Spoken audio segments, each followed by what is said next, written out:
South India shopping mall the wedding Mantra సరికొత్త wedding collection South India shopping mall.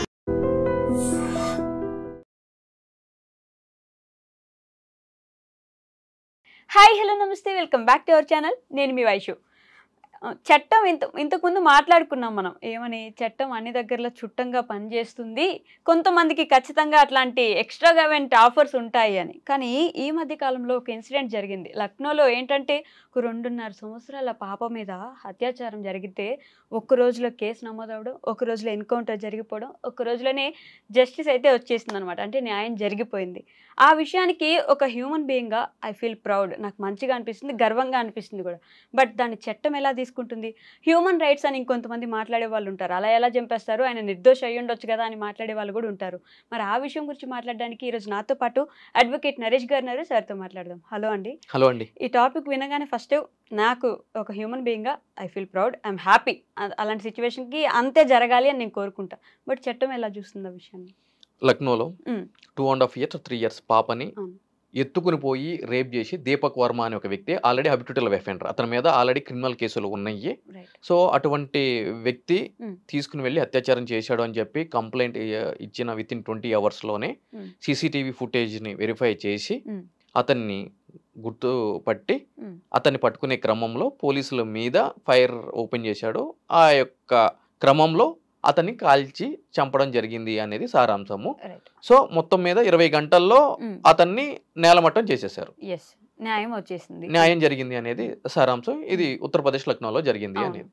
అతని మీద reward కూడా ప్రకటించడం జరిగింది, దొరికితే ఎవరికైనా దొరుకుతాయి అని చెప్పని.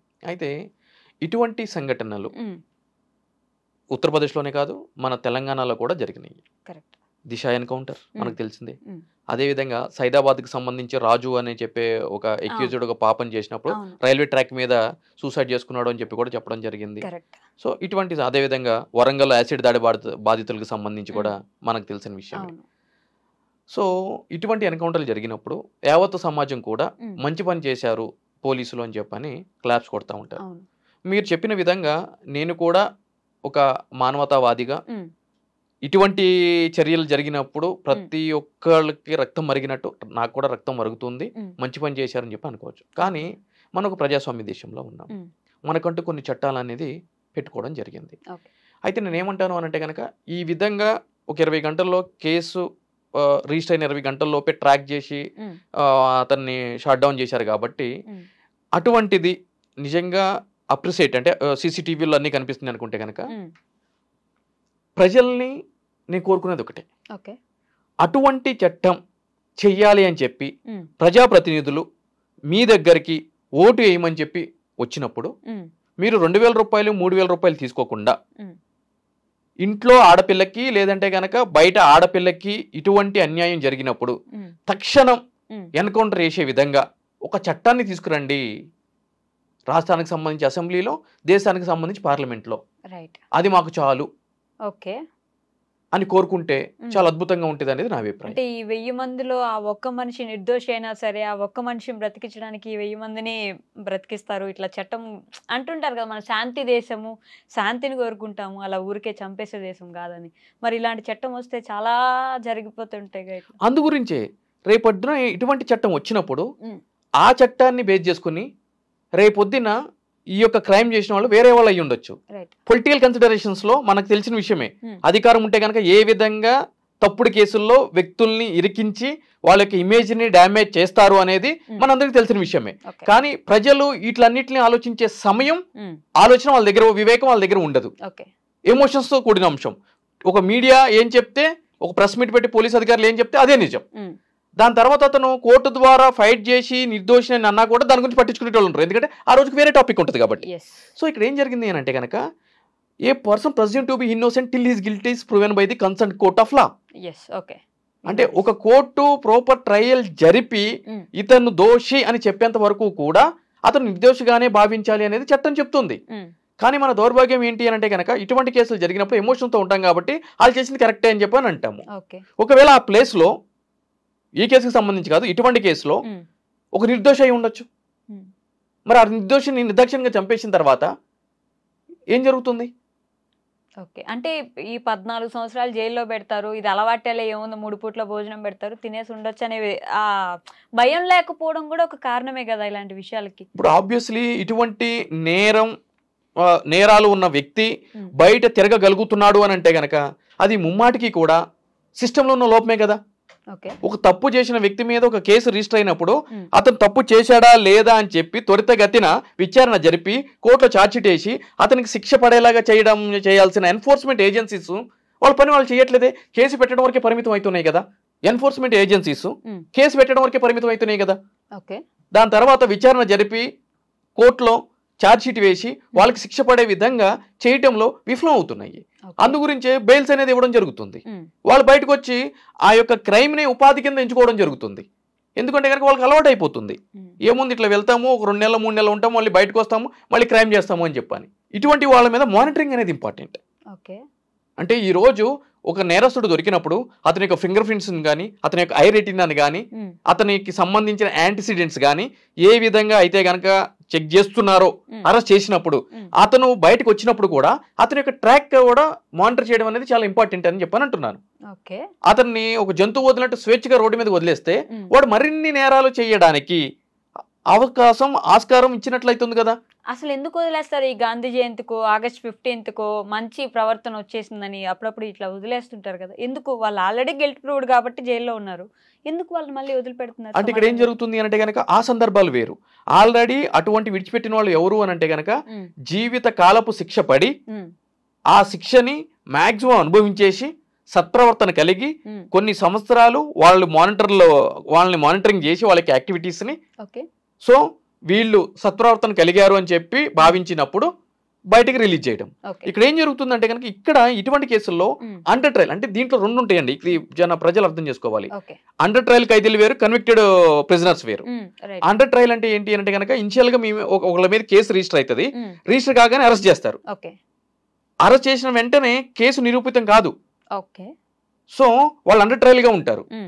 అట్లా 1 నెల 2 నెలలు 3 నెలలు ఉన్న తర్వాత వాళ్ళు బయటకు వస్తారు. అండర్ ట్రయల్ అంటే కనుక ఇంకా ట్రయల్ కంప్లీట్ కాలేదని చెప్పారు, బయటకు వస్తారు. బయటకు వచ్చిన తర్వాత కోర్టులో 1 సంవత్సరానికి 2 సంవత్సరాలకు ట్రయల్ స్టార్ట్ అయిన తర్వాత వాళ్ళు నిజంగా దోషి అని తేలితే అప్పుడు కన్విక్టెడ్ అవుతారు. అప్పుడు లోపలికి వెళ్తారు. సో అప్పుడు వైట్ డ్రెస్ వేస్తారు. అప్పుడు వరకు కూడా నార్మల్ డ్రెస్ లోనే ఉంటారు. అండర్ ట్రయల్ నార్మల్ డ్రెస్ లోనే ఉంటారు. ఇంటి దగ్గర నుంచి బట్టలు పంపిస్తారు. ఆ బట్టలు వేసుకుని ఉంటారు.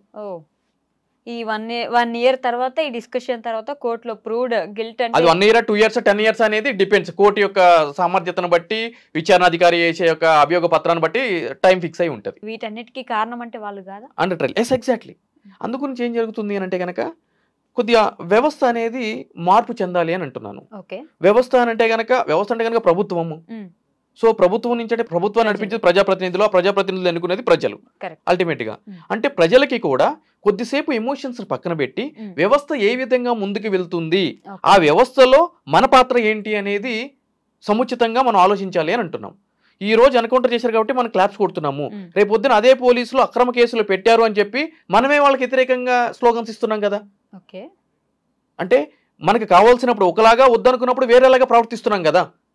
మనము ఏది రైట్ ఏది రాంగ్ అని చెప్పి ఆలోచించే విచక్షణ కోల్పోతున్నాము అని చెప్పి నేను అంటున్నాను. అంటే ఇప్పుడు ఎన్కౌంటర్ చేయడం తప్పు అంటున్నారా? ఎగ్జాక్ట్లీ. అంటే నేను ఏమంటున్నా అంటే కనుక ఎన్కౌంటర్ చేయడం అనేది తప్పే. ప్రజాస్వామ్య దేశంలో ఎన్కౌంటర్స్ అనేది నిషిద్ధం. ఆయన ఎంత పెద్ద ఎదవైనా కానీ ఉగ్రవాదులను ఎందుకంటే పెంచి పోషిస్తున్నారు, మరి వాళ్ళని ఎందుకు ఎన్కౌంటర్ చేయట్లేదు? అంటే ఎన్కౌంటర్ చేయడంలో కూడా మీరు కనుక చూసుకున్నట్లయితే కనుక స్టేటస్ అనేది ప్రధానమైన పాత్ర పోషిస్తుంది. స్టేటస్ అంటే ఆ ముద్దాయి యొక్క సమాజంలో ఉన్న స్థితి స్థాయి. రాజకీయ పలుకుబడి ఉండి 10-15 కేసులు ఉన్న వ్యక్తులను ఎన్కౌంటర్ చేస్తున్నారా? జరగదు. నేనేమంటానంటే ఈక్వాలిటీ ఉండాలి అంటున్నాను. ఒకవేళ ఎన్కౌంటర్ చేయాల్సిన పరిస్థితి వచ్చింది అనుకోండి, అటువంటి ఒక చట్టం చేసి కేసు రిజిస్టర్ కాగానే ఎన్కౌంటర్ చేసేయండి. తప్పదు. మనం అటువంటి చట్టం చేసుకున్నాం కాబట్టి ఇక మనం నాలాంటి వాళ్ళు కూడా మాట్లాడడానికి ఉండదు. అప్పుడు ఎవరైనా చంపేయచ్చు. కేసు రిజిస్టర్ చేసి చంపేయచ్చు. అప్పుడు అందరూ ఆల్మోస్ట్ చనిపోయే పరిస్థితికి వస్తుంది కదా. కరెక్ట్. విచారణ జరగాలి కదా. అది నేను చెప్తున్నా. ఇలాంటి ఎన్కౌంటర్లో ఆయన ఎంత పెద్ద ఎదవైనా చిన్న పాపని ఇచ్చేసినా కూడా విచారణ జరిపి ఆ కోర్టుకు తిప్పి ఆ జైలుకి తిప్పి ఇవన్నీ చేసి మళ్ళీ ఏదో ఒక సత్ప్రవర్తన అని చెప్పి తీసుకొచ్చి వదిలిపెట్టాలి. కానీ అరెస్ట్ చేసి ఎన్కౌంటర్ చేయడానికి చట్టాలు లేవు అని చెప్పి నేను అంటున్నాను. ఇప్పుడు దీని మీద ఆబ్వియస్లీ మళ్ళీ ఎవరో ఒకరు కోర్టుకు వెళ్తారు, మానవ హక్కుల సంఘాన్ని ఆశ్రయిస్తారు. పాపం దాంట్లో పార్టిసిపేట్ చేసిన 5 ఆఫీసర్స్ ఎవరో ఉన్నారో వాళ్ళకి నోటీసులు వెళ్తాయి. ఇక్కడ ప్రభుత్వం నుంచి ఇన్స్ట్రక్షన్స్ ఉండొచ్చు, మళ్ళీ వీళ్ళు తిరగడం అనేది పెద్ద సమస్య కింద మారుతుంది. యోగి గారే చెప్పారు కదా, మంచి న్యాయం జరిగిపోయింది, జస్టిస్ సర్వ్డ్ అని చెప్పేసి. ఎస్ చెప్పారు 100%. నేను ఏమంటున్నాను అంటే కనుక ఎన్కౌంటర్ చేసినాం కాబట్టి జస్టిస్ చేసేసామని చెప్పని. ఇప్పుడు బుల్డోజర్ జస్టిస్ అని చెప్పని ఉంటుంది. అంటే ఒక నేరస్తుడు ఒక నేరంలో తేలినప్పుడు, ఒక నేరస్తుడిగా ఉన్నప్పుడు, అతని మీద క్రైమ్ రిజిస్టర్ చేసినప్పుడు యూపీలో ఏం జరుగుతుంది అంటే కనుక ఒక బుల్డోజర్ వెళ్ళి మొత్తం వాళ్ళ యొక్క ప్రాపర్టీస్ అన్ని డిస్ట్రాయ్ చేసేస్తుంది, కూల్ చేస్తుంది మొత్తం అన్నిటిని. బుల్డోజర్ జస్టిస్ అంటారు. దాన్ని చూసి మహారాష్ట్రలో కూడా మొదలెట్టారు ఇల్లు కూల్ చేయడం. సుప్రీంకోర్టు చెప్పింది what is this non sense, it's a clear violation of the article 14 and 21 కదా అని చెప్పాను. అలా కూల్చడం చట్ట విరుద్ధం, చట్ట వ్యతిరేకం, మీరు ఎందుకు కూలుస్తున్నారు, అటువంటి వాటిని ఆపేయండి అని చెప్పింది. ఎన్కౌంటర్కి సంబంధించి కూడా సుప్రీంకోర్టు జడ్జిమెంట్లు ఇవ్వడం జరిగింది, చేయకూడదు అని చెప్పని. మరి ఇప్పుడు ఈ సిచువేషన్ మీద కూడా జరుగుతాయి 100% జరుగుతాయి అండి. ఇప్పుడు దిశ ఇన్సిడెంట్ జరిగినప్పుడు కూడా అందరూ క్లాప్స్ కొట్టారు. దాని పరిణామ క్రమాలు ఏమైతాయి, దాంట్లో పార్టిసిపేట్ చేసిన పోలీస్ అధికారులు అందరి మీద కూడా హత్యా కేసులు నమోదు చేయాలి అని చెప్పి కమిషన్, సుప్రీంకోర్టు నియమించిన కమిషన్ నివేదిక ఇవ్వడం జరిగింది. దానికి సంబంధించి హైకోర్టులో కూడా ఇప్పటి వరకు కూడా విచారణ జరుగుతుంది కదా. ఇవన్నీ ఆగాలంటే అలాంటి ఒక చట్టం తీసుకురావాలి, ఎన్కౌంటర్ చేసేయండి పర్లేదని చెప్పని. అప్పుడు మనం కూడా హ్యాపీగా మాట్లాడుకోవచ్చు, చట్టం ఉంది కదండి చేసేసారని చెప్పని, సీసీటీవీ ఫుటేజ్ కనిపిస్తుంది కదా చేసేసారని చెప్పని.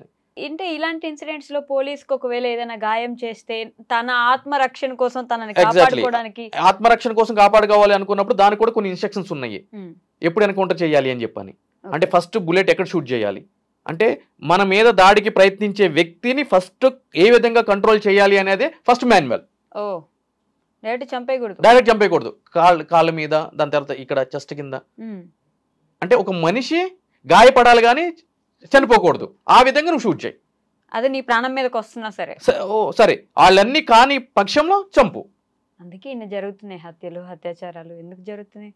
మరి ప్రభుత్వం ఇంత మరీ లూజ్గా ఉండడం వల్ల ఏం కాదు, వాళ్ళని మారుతారు అని చెప్పేసి చట్టం ఉండడం వల్ల ఇబ్బంది పడుతున్నారు. ఎగ్జాక్ట్లీ. చంపేయండి అనే ఒక చట్టం మీద తీసుకొస్తే భయంతో అయినా జాగ్రత్తగా ఉంటారు. ఇమ్మీడియట్లీ ఎన్కౌంటర్ అనేది ఏమన్నా ఉంటే కనుక తప్పకుండా మీరు చట్టం చేయండి, దానికి ఇన్స్ట్రక్షన్ రూపొందించండి, చేసేయండి, ఇబ్బంది ఏం లేదు. Okay, done. థ్యాంక్ యూ అండి. Thank you. నిజంగా ప్రస్తుతం ఉన్నటువంటి సమాజం దేనికి ప్రయారిటీ ఇస్తుంది? ఆర్థిక సంబంధాల చుట్టూ మాత్రమే తిరుగుతుంది. మళ్ళీ ఎన్నికలంగానే చాలా విరక్తి కలుగుతుంది. మంచి అనిపిస్తుంది కదా, లేడీస్ కూడా ఛాలెంజింగ్ జాబ్స్ చేసినప్పుడు చాలా బాగుంటది. ట్రాఫిక్ అసిస్టెంట్స్ గా నియమించిన ట్రాన్స్జెండర్స్ అందరితో సాల్యూట్ చేయించుకుంటున్నారు. ఫుడ్ డెలివరీ ఇవ్వటానికి వెళ్ళినటువంటి డెలివరీ బాయ్ అనిల్ పై కళ్ళ ముందు